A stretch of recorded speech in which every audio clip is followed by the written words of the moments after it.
There are 3 chapters in this short story called Persistent Pays. Remember, if you want a free PDF of this book to read as you listen, please click the link in the description and you can download it for free. Let's start reading. Chapter 1. "Why can't we come in?" I asked the large man standing in front of us.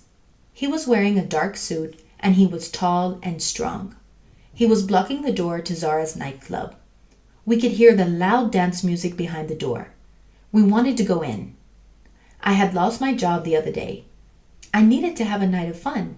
I didn't want to have a lot of stress, so we had to find a way to get inside.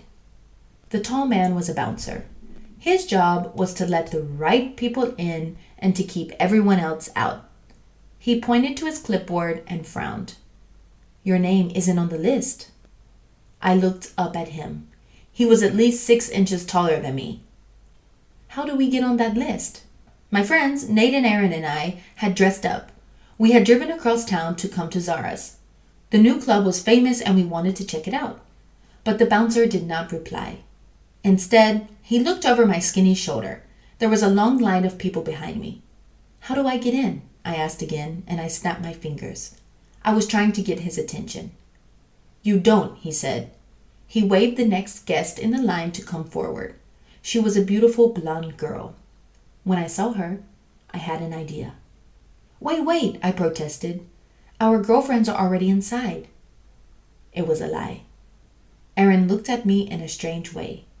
Perhaps he thought, "Is Jack crazy?"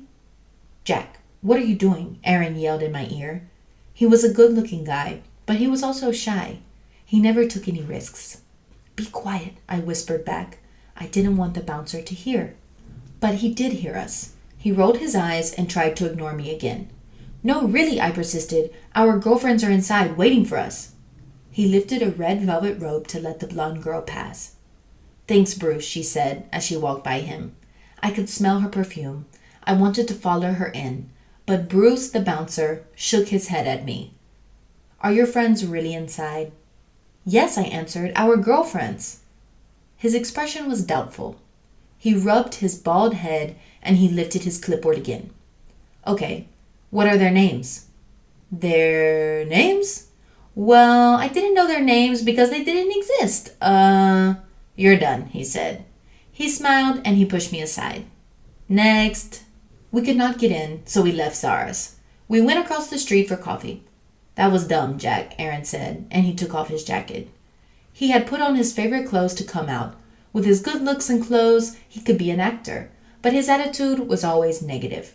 I felt bad because it had been my idea to go out. Everyone knew it was impossible to get inside Zara's without a reservation, and reservations were impossible to get. But I had wanted to try. Nate ordered his coffee black, along with 2 chocolate glazed donuts. Nate was very different from Aaron. He was more adventurous and happy. Nate loved to eat sweets like cakes and candies, so he was a bit overweight. "I'll have the same," Aaron told the waiter. "But unglazed donuts, please."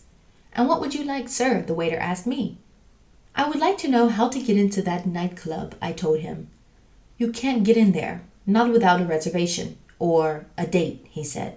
"Unless you're a female, of course. It is easy for the girls to go in. They want more girls inside." "Why?" Aaron asked. "Because the guys will go there and spend money." I nodded. "That's unfair." The waiter shrugged his shoulders. "Maybe, but that's life. If you want to go to Zara's, you will have to find someone to go with you. You want to order anything?" "Just coffee with milk. No donuts." I looked at my friends. Who eats donuts at 9 o'clock at night? Nate and Aaron exchanged looks. "We do," they said together. I sighed and crossed my arms. It looked like I was going to be spending the evening with these two. After our coffees and donuts were finished, we paid our check. I noticed 3 girls sitting at a table. They were talking. They were also finished with their food and drinks. "Guys, look," I said to my friends. "What if—" "No," Aaron said, cutting off my sentence. "Jack, let's just go." "Wait, what, Jack?" Nate asked. "Do you want to talk to them?" I combed my black hair back with my fingers. "We can try. Why not?" "Come on. I just lost my job. Do me a favor. What is the worst thing that can happen?" Aaron stared at me, but Nate punched him in the arm. Come on, Aaron, he said. Jack is right. We can ask them. Perhaps they will want to go with us to Zara's. If we get inside, they can stay with us. Or they can just leave us if they want to. The girls were watching us. One of them, a girl with red hair, leaned over the table. She whispered something to her friends, and they nodded. None of them were smiling. I felt a lump in my throat, but decided to go forward. I walked over to their table. My friends stayed behind me. Hi, my name is Jack Cruz. No relationship to Tom Cruise, I said, making a bad joke. Clearly, the redhead said. Her friends laughed, but I laughed with them. A little. Would you like to go to Zara's with us? The bouncer wouldn't let us in, I said. But maybe we could get in with dates. The smallest of the three girls said, Dates? We don't even know you. I know, I said. But let's just try. Don't you want to see inside Zara's? The girls looked through the window at the long line in front of the nightclub. Then they looked at each other. We don't need you to get inside, said the redhead. But I guess we can help you boys out. By the way, my name is Caprice. That's the end of chapter 1. If you would like to know what happens in chapter 2, please listen to the next episode. See you soon. Bye.